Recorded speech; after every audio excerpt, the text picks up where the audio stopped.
if you're anything like me, you probably read the title of this video and you're probably low-key like a little pissed off because what do you mean tracking calories burned is a waste of my time? You're telling me that every time I turn on my little, what is it, app? Every time I turn on my little like workout on my, what the fuck is this called? On my Apple Watch, it's for nothing? Every time I burn 900 calories when I work out for an hour, you're telling me that's nothing? And yes, I'm telling you that's nothing. The first time I heard it, I was a little confused too. I was a little pissed off because you're talking to the girl who would get on, here was my routine. I would get on the treadmill for 30 minutes and burn as many calories as possible. Then I would get on the Stairmaster for 30 minutes, try to burn as many calories as possible.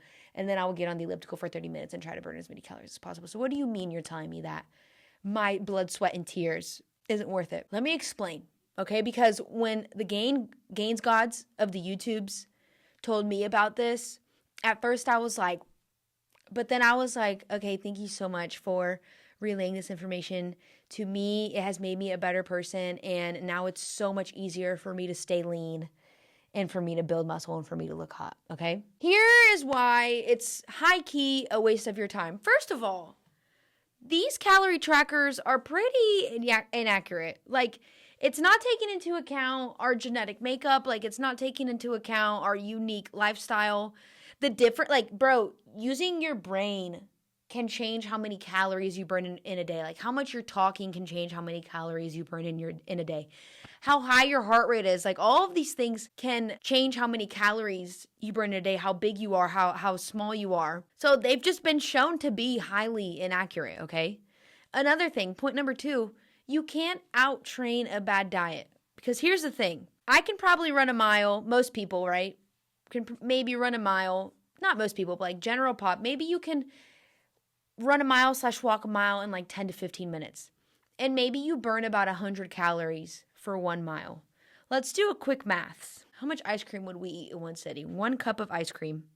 I'm going to look it up right now in my Macro Factor app. Baskin-Robbins ice cream, Reese's Peanut Butter Cup, 1 cup of ice cream is 371 calories. That's not including the cone. So you're telling me it's going to take me 4 miles to burn off 1 cup of ice cream? Do you see how it's just a lot of work that you have to put in? You can probably eat that ice cream in like 1 minute. And in 1 minute that you put food away, you're telling me that I have to do over 40 to 60 minutes of exercise to compensate, like to make up for the amount of food that I just consumed. So imagine in our day-to-day, if we put all of our energy towards trying to outtrain a bad diet, it's like we're going to be chasing our tail. A lot of people on the internet have done like the 10,000 calorie eating challenges or whatever, where they try to eat 10,000 calories in a day, and then they'll try to turn around and do like a 10,000 calories burn challenge in a day. And it's very, very difficult, if not borderline impossible, to burn the calories that you consumed. I actually have a coworker, and she told me that she did an Ironman, and it took her 12 hours to complete the Ironman. And I actually didn't know this, but the Ironman is you bike like over 100 miles, you swim 2 miles, and then you run a fucking marathon. And she said that she burned, damn it, how many calories did she burn in a day? She said it took her 12 hours to burn like 12 hours of constant exercise, bro, to burn like 8,000 calories. You know how easy it can be to eat 8,000 calories? Fuck around and you have like a bender weekend, or if you like fuck around and have like a bender holiday week, how easy it is to overconsume 8,000 calories. And then you have to turn around and do an Ironman to burn it. Are you kidding me? That's absolutely insane. Not only that, but if you look at a TDEE graph, so TDEE is total daily energy expenditure. So scientists found, like, these guys were like, okay, how many calories do we burn in a day? And what is the breakdown? How do we burn our calories? We found that our total daily energy expenditure looks a little bit like this.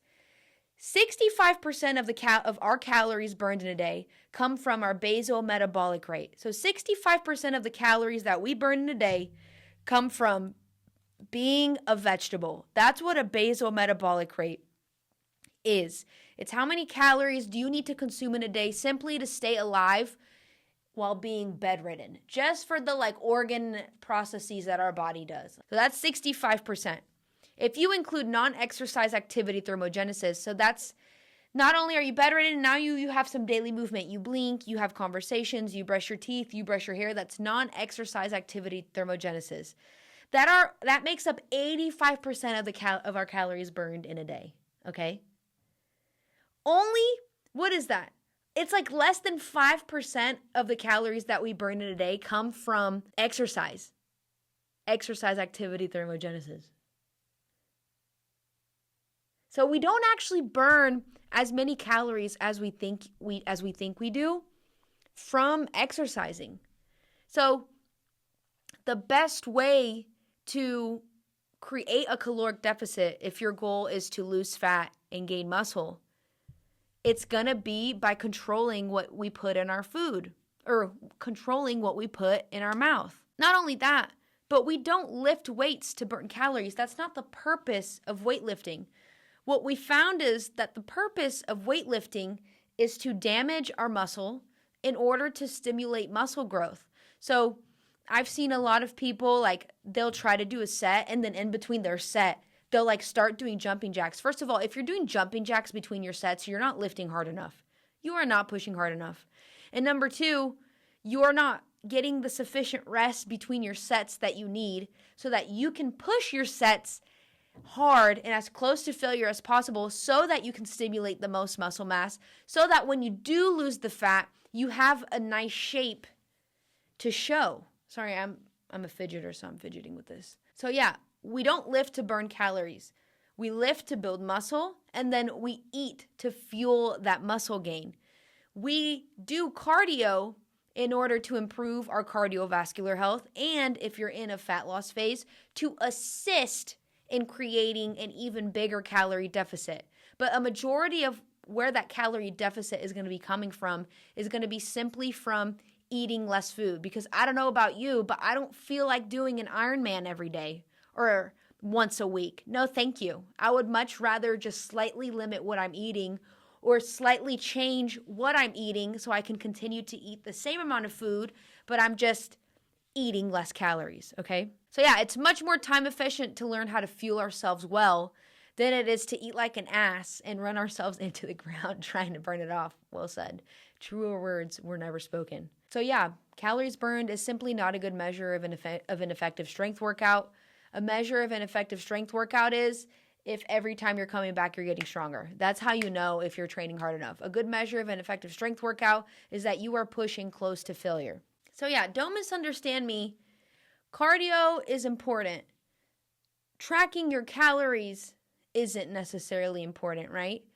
But if you're somebody who's in a strategic fat loss phase, right? Key word here is strategic. You are making an intention to get enough steps in your day. You're eating enough food in your day. You're weightlifting. You can implement cardio as a way, again, to help you continue to create that deficit. It's just pushing cardio just doesn't need to be pushed to the extent that we have been led to believe in the past. Because here's the thing. The people who are going to go the furthest in their fat loss phase are the people who can sustain this lifestyle for the longest. It's going to be really difficult to sustain this lifestyle for long if you're having to run an Ironman every week. Does that make sense? If you're having to do hours of cardio per day to see the progress that you're looking for. Believe me, I've been there, I've done that, and it doesn't work. You know, it does work. Getting 6,000 to 8,000 steps a day, eating 3 to 4 meals a day consistently. I don't skip meals. Prioritizing my protein, prioritizing my fruits and my vegetables, prioritizing home-cooked meals, prioritizing getting enough sleep, prioritizing managing stress. And did I already say strength training? Prioritizing strength training. Maybe 2 to 3 times a week.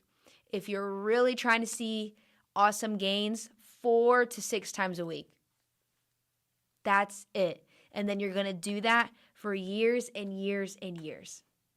And that's how we're going to see progress. Forget all of this. Forget the, hey, workouts. I never feel like I had a good workout if I'm not breaking like a crazy sweat. Forget all of that. If your goal is to build muscle, build a fat ass, snatch your waist, because that's my goal, strength training is the way of the road, brother. And just getting enough daily movement and then being consistent for longer than 2 months. Try 2 years. Cool? Thank you so much for coming to this video. I really hope it was helpful to you. I'm just trying to spread the gains gospel. If you like this video, please give it a thumbs up. Don't forget to subscribe if you're into that. Share it with someone that you think might benefit from this information. And don't forget to click that little notification bell so you never miss another video from me ever again.